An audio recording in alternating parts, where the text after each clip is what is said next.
Norman et Squeezie, deux stars du web sur les toits parisiens. En 3 mois, leur dernier clip, une parodie du jeu vidéo Assassin's Creed, a été visionné sur Internet par plus de 16 millions de fans. Je n'aurais jamais pensé faire ça en faisant des vidéos sur YouTube. Et pour les deux youtubeurs, se retrouver sur un toit, c'est déjà un exploit. Quand j'ai le cul posé, j'ai moins peur, donc là ça va se poser. Très bien. Moi des fois, rien que voir les gens faire le parcours, j'ai peur. Pour eux. Voir le vide, j'ai peur. Ça tourne.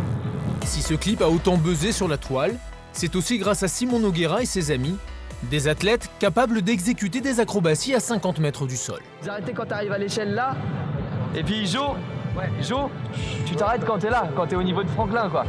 Rien n'est improvisé. Chaque figure est exécutée avec précision. La moindre erreur peut être fatale.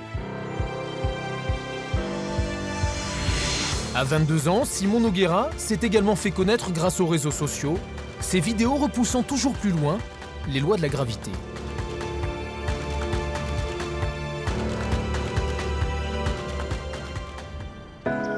Inspiré par le parcours des Yamakasi il y a une quinzaine d'années, Simon est ce que l'on appelle un freerunner. Le freerun, pour moi, c'est une discipline qui consiste à voir le monde d'une façon différente. C'est au lieu d'emprunter les chemins qui sont déjà définis pour les êtres humains, eh bien, c'est peut-être les voir différemment ou les voir ailleurs. Le freerunning cultive l'art du déplacement acrobatique, mais pour Simon, c'est aussi une philosophie de vie. En fait, il n'y a pas de règle dans le freerunning. Il y a plein de façons d'utiliser l'espace. Là où se porte mon regard, je suis en mesure d'aller parce que j'en ai les capacités peu importe où et je ne suis pas étriqué, je ne me sens pas enfermé dans le monde. Je pense que c'est la chose la plus palpable que je puisse ressentir en pratiquant le freerun. Je me sens libre. Un sentiment de liberté qu'il s'est forgé ici, en région parisienne, devant un arbre, il y a tout juste 10 ans. Mais c'est ce gros arbre. Quand j'ai commencé ma pratique, j'ai regardé des vidéos sur Internet, c'est ça qui m'a donné envie de sortir et d'essayer. Et en fait, en regardant une vidéo, j'avais 12 ans et c'était un mec qui courait par terre, qui faisait exactement le mouvement que je viens de faire, un wall flip, ça s'appelle.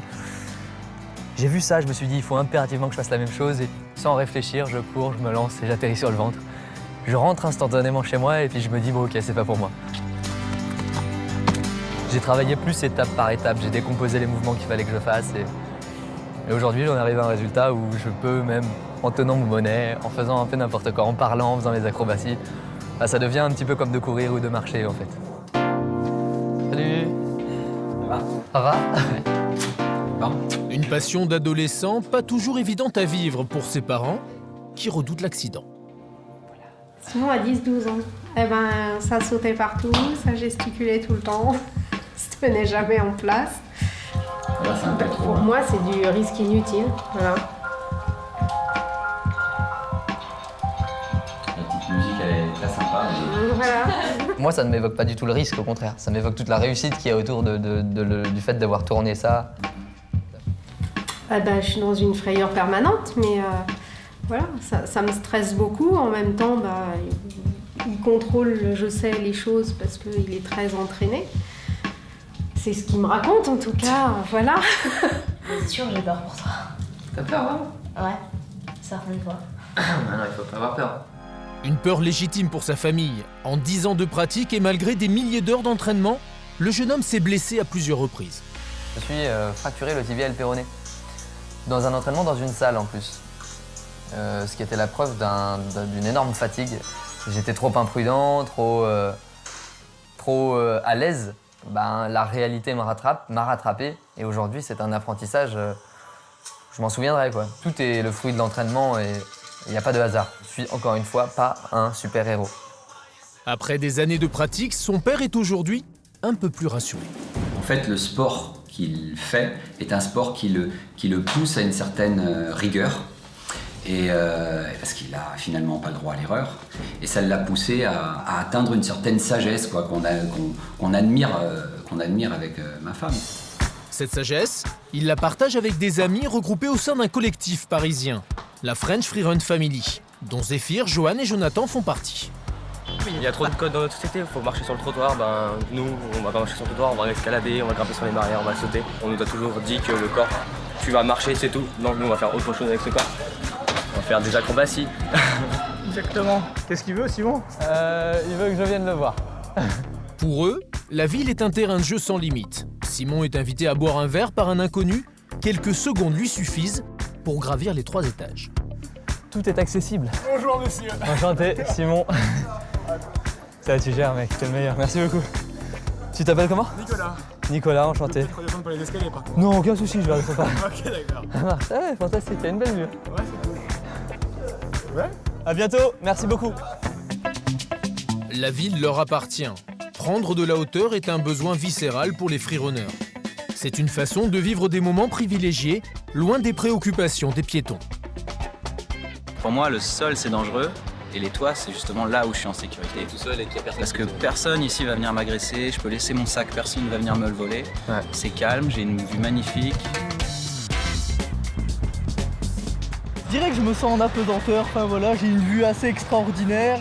J'ai un regard sur le monde que peu de personnes peuvent pouvoir apprécier dans leur quotidien. Faire des sauts périlleux au coucher de soleil face à la tour Eiffel ne plaît pas forcément à tout le monde. Ok, on limite un peu le bruit. Parce qu'il y a souvent des gens aussi qui nous interpellent pour nous dire qu'il faut... Mais qu'il faut pas qu'on soit là. Ça arrive souvent que la police arrive ou que les gens nous interpellent parce que forcément, on peut voir des gens sur les toits inquiètes en règle générale. Dans les faits, s'il n'y a pas de dépôt de plainte de la part des riverains, Simon et ses amis risquent tout au plus une amende de la part de la police.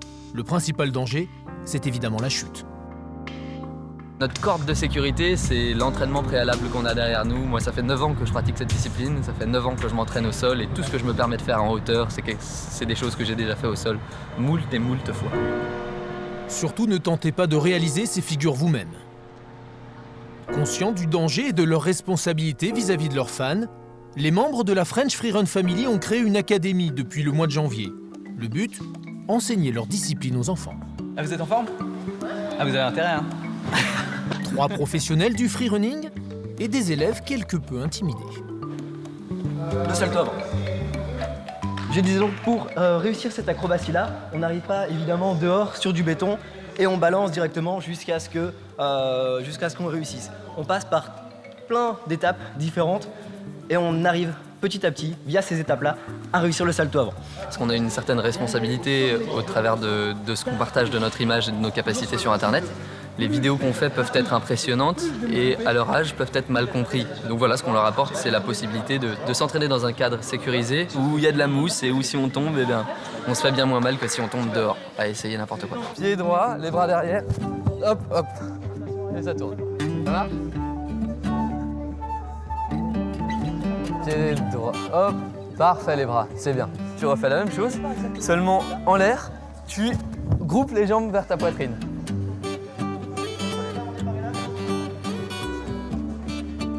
Très bien. Ça vous a plu? Ouais, c'était sympa? Est-ce que vous avez des questions? Je sais pas, ce que vous faites, c'est dangereux ou on pourrait le faire, nous, dans pas longtemps, enfin, avec ce qu'on apprend là? Tout ce que vous pouvez voir sur les toits, eh bien, ça s'apprend avant, étape par étape, au sol, en commençant sur du mou, sur de l'herbe, sur du sable, et après sur du béton, et après avec de la hauteur. Tout s'entraîne, mais commencez par étapes parce que ça peut faire très mal. Véritable idole pour ces freerunners en herbe, tous les enfants ont déjà visionné de nombreuses vidéos des membres de la French Freerun Family, mais une en particulier a fait leur renommée. C'est ça la vidéo d'Assassin's Creed? Ouais, ça c'est la vidéo d'Assassin's Creed à Londres, c'est celle qu'on a fait en 2e, c'est celle qu'on a faite cette année-là. C'est elle qui nous a fait énormément connaître, elle a fait énormément de vues sur Internet. Les enfants ne s'y trompent pas. La notoriété des freerunners français a donc explosé il y a tout juste 2 ans, grâce à ce clip promotionnel pour le jeu vidéo Assassin's Creed. Ce sont eux qui réalisent toutes ces cascades, plus de 30 millions de vues sur le net. Allez, mec. Après un tel succès, ils ont été très sollicités. Il y a quelques mois, un 2e tournage a eu lieu à Londres. Et le moins que l'on puisse dire, c'est que le réalisateur David Graham a besoin d'être rassuré. Tu me promets, hein? Dis-le à la caméra. Je te le promets, David. Il n'y a aucun risque pour moi.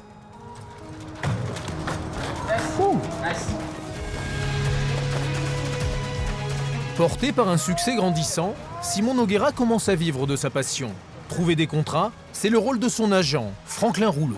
On est bon? C'est parti. 1, 2, 3. Ils sont très sollicités parce qu'ils sont exceptionnels, c'est-à-dire qu'ils sont quand même atypiques, ils sont beaux gosses, ils sont à disposition, ils sont professionnels, donc ils ont toutes les qualités pour pouvoir travailler avec des annonceurs. C'est une chance et c'est un rêve, je dirais, de pouvoir allier la passion et le travail. C'est sincèrement un rêve parce que j'ai à aucun moment l'impression de me réveiller le matin pour aller travailler et être contraint à aller travailler. Pas de contraintes et surtout ne pas se fixer de limites. Nouveau défi à Marseille, la French Freerun Family va répéter un spectacle dans le cadre d'un festival d'art urbain et ainsi tenter de prouver que le freerun n'est pas seulement un sport. On voit la séquence d'avant, Ril. Le lieu n'a pas été choisi au hasard par le metteur en scène Julien Marchesso. La scène se déroule dans une cité des quartiers nord de la ville. Quand le public est en train d'arriver, tu es en train de tracer ton chemin ici, comme ça, et les gens te voient. Travailler avec eux, ça donnait tout de suite une dimension scénographique extraordinaire. Ensuite, évidemment, il y a la dimension humaine de venir avec le spectacle, là où le spectacle n'a pas forcément l'habitude d'aller, de créer du lien. Leur présence est particulièrement appréciée par les habitants de ce quartier où les distractions sont rares. C'est un monde à part, ça veut dire que c'est quelque chose que je ne vois pas régulièrement. fait bouger un peu les choses, hein, vu que la cité elle est un peu stagnante, rien qui se passe. Voilà, ça réveille un peu les gens. Une performance artistique également très attendue par les organisateurs du festival. Pour Jasmine Lebert, les freerunners ont toute leur place dans le monde de l'art. Il s'agit vraiment d'une proposition artistique. Il y a une grâce qui va bien au-delà d'une simple pratique sportive. À quelques minutes de la représentation, Franklin, leur agent, donne les dernières consignes. Vous regardez d'un œil différent et c'est le bon moment pour s'exprimer, je pense. Ça marche. Donc lâchez tout, les gars. Soyez au top, sécurité. Ok. Et puis soyez super bons comme on a vu, quoi. Moteur, ceinture de son, et action! Le pari semble réussi. 1500 personnes ont répondu présent pour assister à la performance.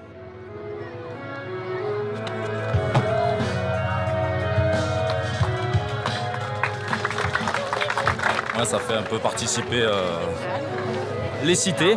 Voilà, ça peut montrer qu'il peut se passer des belles choses aussi.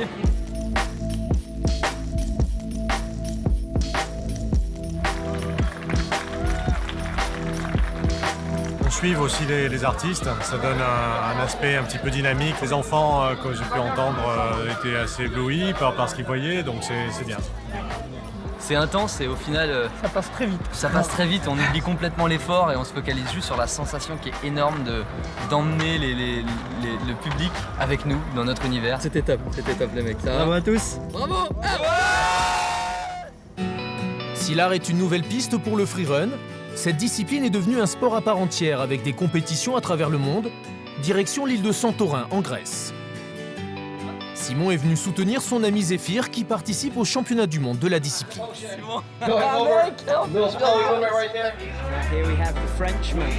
Déjà sacré champion du monde en 2010, le Français veut rééditer son exploit et prend tous les risques.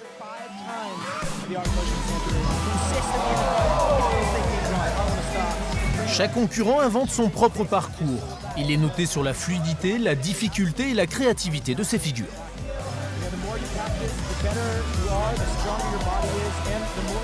Ouais, il est fantastique. Bon, on sent peut-être un petit peu la fatigue sur les petits derniers mouvements. Mais sinon, non, il est lourd.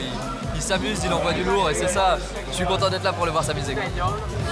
Handicapé par une légère blessure à la main gauche, Zéphir ne finira que 5e.